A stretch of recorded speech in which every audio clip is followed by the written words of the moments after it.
What's going on everyone, Francotech here, back with another review video, and today I'll be taking a look at HTC's flagship device for the year of 2015, the HTC One M9. So, without wasting any time, let's get straight into the review.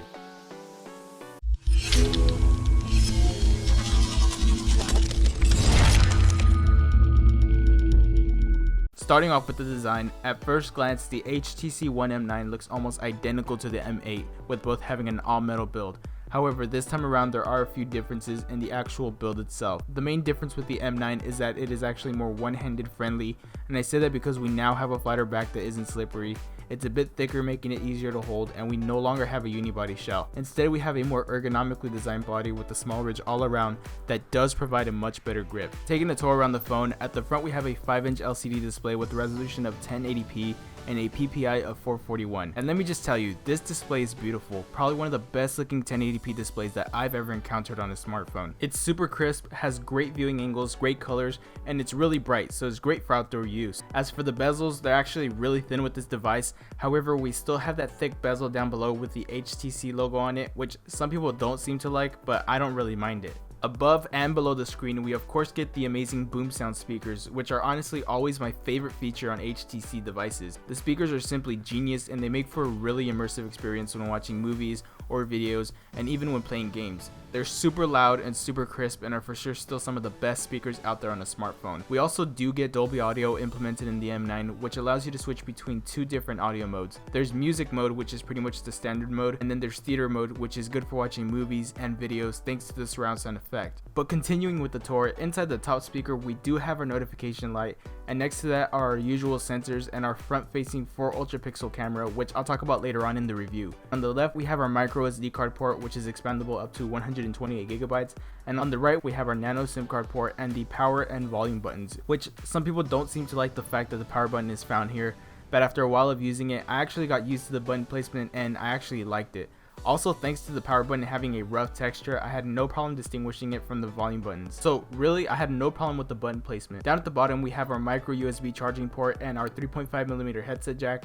And finally, on the back, we have our dual LED flash and our 20 megapixel camera, which I'll talk about later on in the review. And so far, design-wise, HTC has given us a really beautiful and premium feeling device that fits great in the hands, provides an excellent grip, and is very one-handed friendly thanks to the 5-inch display and the new ergonomic design. Moving over to the hardware side of things, the HTC One M9 is running on a Qualcomm Snapdragon 810 processor, an Adreno 430 GPU, and 3GB of RAM, which of course leads into performance. And let me just tell you, the HTC One M9 runs like an absolute beast. Apps opened up really fast, and transitioning from app to app and running multiple apps at the same time did not cause the phone to slow down at all. Even when it came to gaming, the M9 ran really graphically intense games without any lag or any frame rate issues, which is honestly something you should expect when it comes to a phone with these specs. Now, one thing that did annoy me was the fact that the M9 would heat up constantly. Even with minimal usage, the phone would heat up, and that sometimes caused me to not want to use it for a while. This is also an issue that was present with the M8 and is something that should be fixed with the next HTC device. But really, everything runs great on the M9 and it's a performance master, and with performance and usage comes battery life,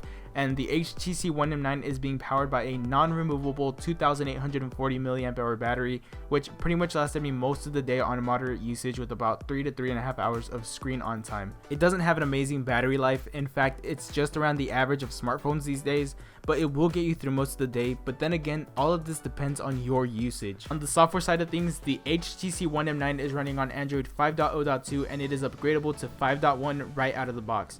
It does also have HTC's Sense 7 skin on top, which I'm a huge fan of. It has a very clean and simplistic look to it, and even though I prefer stock Android, this is still a skin that I really enjoy and I won't be switching it out anytime soon. This time around, Sense 7 does come with some new upgraded features and tons of customization. Starting off with a newer version of Blink Feed, which isn't too much different from the past versions, but it's cleaned up quite a bit and it's actually enjoyable to have on your home screen. As for the customization, the M9 is an Android device, so obviously there is already a lot that you can customize, but this time HTC has included a new themes app which allows you to customize your interface with new skins, icons, fonts, and much more. And honestly, I love the fact that they have done this because it really allows you to make the phone yours and you have a lot of options to choose from. Another thing that you can customize is the multitasking menu, where you can switch between the grid view that comes pre-installed or the cards view that is more common with Android phones. As for the home screen, there is a new widget called Sense Home, and pretty much what Sense Home does is bring apps to your home screen based on your location. For example, if you're at home, it might bring up apps like YouTube, Netflix, and your social medias, and if you're at work, it might bring up apps like Gmail and the calendar and clock apps. You can also customize it to only bring up whatever specific apps you want, and it would also recommend you apps that you can download from the Google Play Store. And really, this widget may not be for everyone, but I can really see some people taking advantage of it, and I think it's actually pretty cool. Finally, we do get screen off gestures like the double tap to unlock, and also a few more that you can activate, and they seem to be really responsive and work really fast.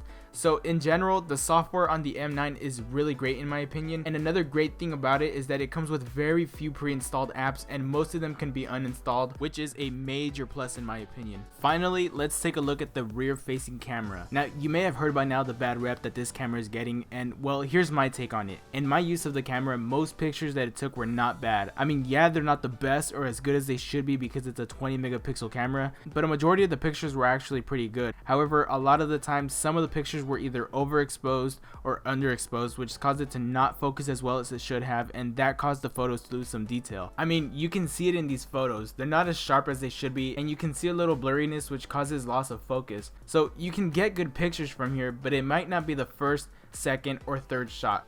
Now, there is an HDR mode that does help a bit, but the shutter speed is a lot slower. Of course, I do believe HTC could have done better with this camera, but in my opinion, it's not bad, just decent at best. As for the low lighting photos, they're not as good as they should be, and same goes for the 4K video quality. However, the same can't be said for the front-facing 4 ultra pixel camera, because that actually took some pretty good pictures, and I actually like the front-facing camera on the M9. When it comes to the camera UI, I'm still a big fan. The UI is very clean, simplistic, and very simple to use, and it also comes with some different camera modes that you can choose from, and some of them are pretty cool, like the bokeh mode that adds a nice depth of field to the photos without needing another rear camera like on the M8, and you also have the ability to take more manual controls of the camera and shoot in a RAW format. In the end, HTC has brought an amazing flagship device for the year of 2015 that has an amazingly great feel and look, and everything runs extremely fast thanks to the really high-end specs and the great software, which also brings tons of customization. The only real con that I experienced was the camera quality, and while honestly for me it's not that big of a deal, I do know it's a deal breaker for some. But really what we have is a very solid device, and I'm really impressed with what HTC has brought us for the year of 2015. So that's gonna wrap up this review, guys. I want to give a big thanks to HTC for sending me this product to review. If you enjoyed this video, make sure to hit that like button. As always, if you have any questions, comment them down below and I'll try to answer as much as possible. And finally, subscribe to my channel if you haven't already. I'd really like to get some more people on board with me, and I'd really appreciate it. Other than that, thank you guys so much for watching my review on the HTC One M9, and I'll see you guys in the next video.